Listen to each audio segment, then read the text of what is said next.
Guys, what's up? George here, aka T-WreckSs, bringing you another Raid Shadow Legends video. And today's video is going to be an amalgamation of a load of things. I'm going to talk about the current fusion that's going on for Pixniel and some of the champions I think are pretty cool in there. I'm going to give you an update on my account in Raid, where I'm at, because I've had some pretty big milestones I just crossed. And I'm going to actually address one of the things Hell Hades said in a recent video regarding one of the new champions. I pulled him, I did a test, and I just want to talk about it.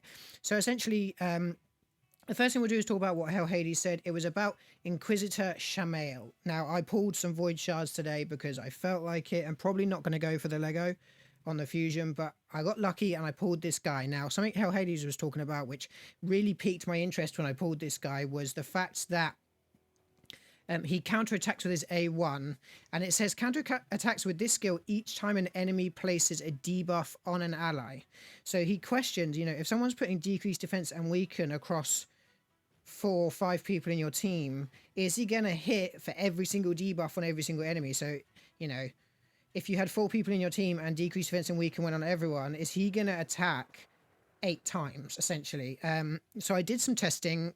I found a way to get him. I just took him to 23, got him ascended so I could take him into a dungeon just to check this out. And basically what I did is I went to stage 10 on the ice golem with 5 people in. You'll notice here I also pulled dagger from the shards, which is quite nice, which is meaning I might go for the Lego, I'm not sure. And you can see here I got Lydia. We'll talk about that in a minute.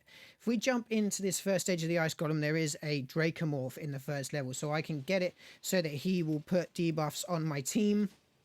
So I'm just going to go through quickly using single target moves if I can, just so that when it comes to it, when he debuffs, essentially, you'll see here we got weaken on everyone, but he only counterattacked 1 time. He didn't hit. We got 4 weakens out. Obviously, Lydia didn't take it because of her resistance, but we got 4 weakens out, and he still only counterattacked 1 time. So what I'm going to do is I'm just going to hit auto quickly.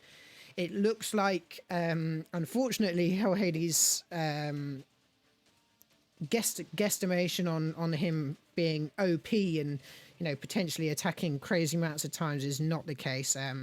I'm sad about that. When Hell Hades said it in his video, I was like, okay, this could be cool. I want to, I'd like to get this guy and check it out.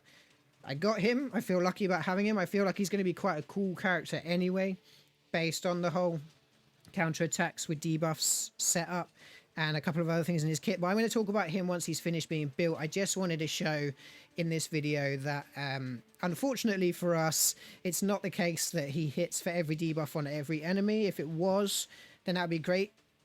Otherwise, I mean, it's still cool that he gets a counterattack. He could potentially be pretty cool in some places in the game. So my account progress, as you can see, I have Lydia. I got Lydia today. I finished Faction Wars 21. I've got some videos coming on Faction Wars, hopefully soon. I'm working hard on them. So if you're not subscribed, I'd really appreciate if you hit that subscribe button.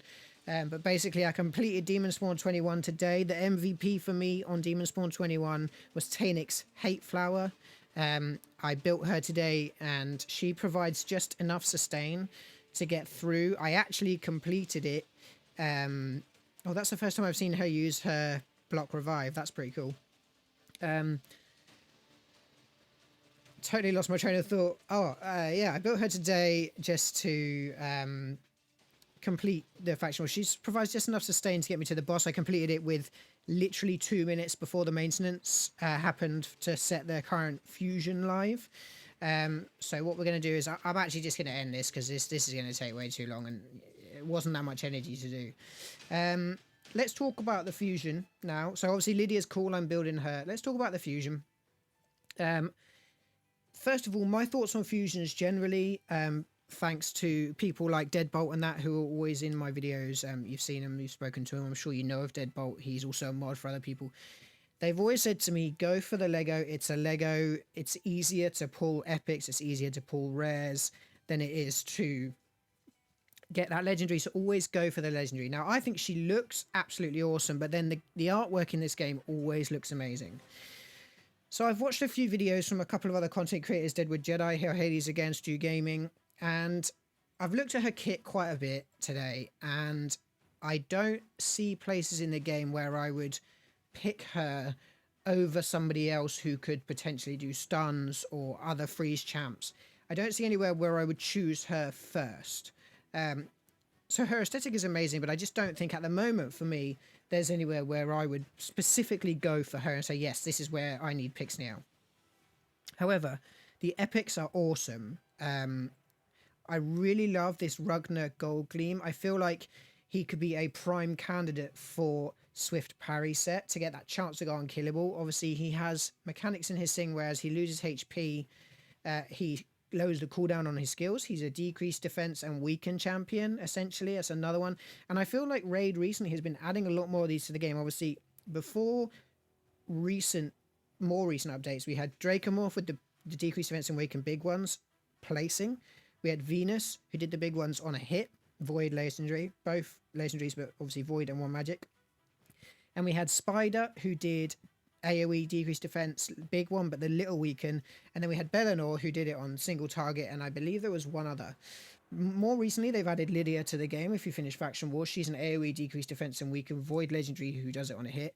And now we have this guy coming in who is decreased defense and weaken with a hit, but also increased attack on himself, and I feel like he could be pretty cool. Void Epic with decreased defense and weaken, both the big ones. So they've added a lot more ways. Oh, and Fane, sorry, that was the other one. Fane came in, who is decreased defense and weaken, and she is a Spirit Epic. So we're getting a lot of champions, so I feel like he could be quite cool. The reason I say in a Swift Parry is basically because of the HP potential to stop him dying, or in an unkillable Clan Wars team is another place. I also think he looks absolutely sick, so if I can get him, I'll be pretty happy. This guy, pretty cool. Gerhard the Stone, I feel like he looks pretty cool, and his skills seem okay. If he hits hard, he could potentially be really nice because of this passive. This yeah, it will be a 3-turn cooldown, but you know, he won't be being frozen by Tormins, for example, in the arena, or provoked by other stuff in the Doom Tower. I feel like he could be quite a cool champ. Not so impressed with Alaric the Hooded. I feel like he's kind of cool. We've got a lot of turn meter reduction on the A1s, which I like, but most of them are just a bit lackluster when it comes to turn meter reduction. And he's got a glitch with his knife where he's just not holding it. Just keeps popping up.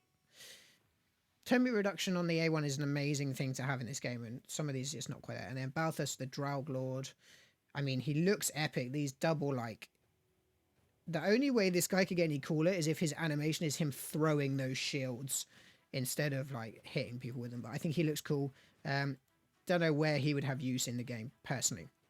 As you can see, I've got some red dots. I did just pull 2 of the Soul Heart, or Heart Soul, whatever her name is. The Soulbond Bowyer's... skin replacement. I just put her, but there's some awesome champions in there. I also got Dagger, and I would really quite like to get Gear Grinder, because obviously I've finished Faction Wars, but for those of you who haven't, he is a heal and a revive for the Ogren tribes, who are really lacking in the revive. Well, they have no revives. They do have heals in Grush the Mangler, but if you could have Grush and this guy, I feel like you'd be doing pretty well. He's a HP based champion, so potentially really cool for Faction Wars. So I'm probably not going to go for Pixniel. It really depends how it goes on the events. I'm going to play the events and the tournaments with my daily energy. I've really cut my spending on this game in recent months. I'm pushing for the content creator programs. So I'm trying to get to 1,000 subs. I will go for the stuff as much as possible without putting anything extra into the game. But I did just pull all my shards today because I was having a good day. Got Lydia. I got a dupe Candrophon, so I can't complain. I did get legendaries. And again, I got Inquisitor Shamail and a few epics. And then obviously Dagger here. I feel like Dagger is going to be game-changing for a lot of people in the game currently who are struggling. Bannerlords obviously has Stagnite in it. However, if you don't have Stagnite for whatever reason, she's rare with the big decreased defense. She obviously only has 75% chance, but that's still quite a high chance. And then she has a chance to put the big decreased attack on if they're already under decreased defense. Again, 75% chance, but for a rare, that's really high. And then obviously build her full crit rate and you will get 8% turn meter drop every time. Like I said, the turn meter drop's a little bit lackluster, but on top of big decreased defense, big decreased attack potentially there, and a faction crypts ally attack percentage aura, I feel like this champion is going to be wanted by a lot of people. And I think she looks pretty cool, you know. She's got the little crossbow, she's got the daggers, one sharp needle and one like serrated. Almost looks like a key actually, which is pretty cool. So I'm going to build them both up and see what I can do with them and play with them. Obviously, I'm still building Lydia the Death Siren. I don't unfortunately have any more books, so I've got one book in her at the moment, and I'm just waiting for more books. I will have Faction Wars videos come in, but the main point of this video was just to share with you guys my thoughts on the fusion, and just to address Hell Hades' guesstimation that Inquisitor Shamael. Hell Hades, if you see this video, I wish he had counterattacked for every debuff on every champ. It would have been at least 5 hits from his A1 had that happen. Unfortunately, it's if an enemy... They should really reword this to if an enemy places any debuff on an ally, it only counts as 1 counterattack, unfortunately. But it's still an extra hit, and obviously with him, you're essentially immune to fear and true fear, because this skill will instantly remove. I'm going to try and find a way somehow of getting into a situation where I will have fear and true fear put on me once this guy's built, so he can survive more than 1 hit in the arena, and we'll see if that comes in clutch or not. He's pretty cool champ, so I'm going to work on him as well. Guys, if you enjoyed this video, please hit the like button. It really helps out the channel. Please subscribe. I'll see you in the next video, and don't forget, get online and get wrecking.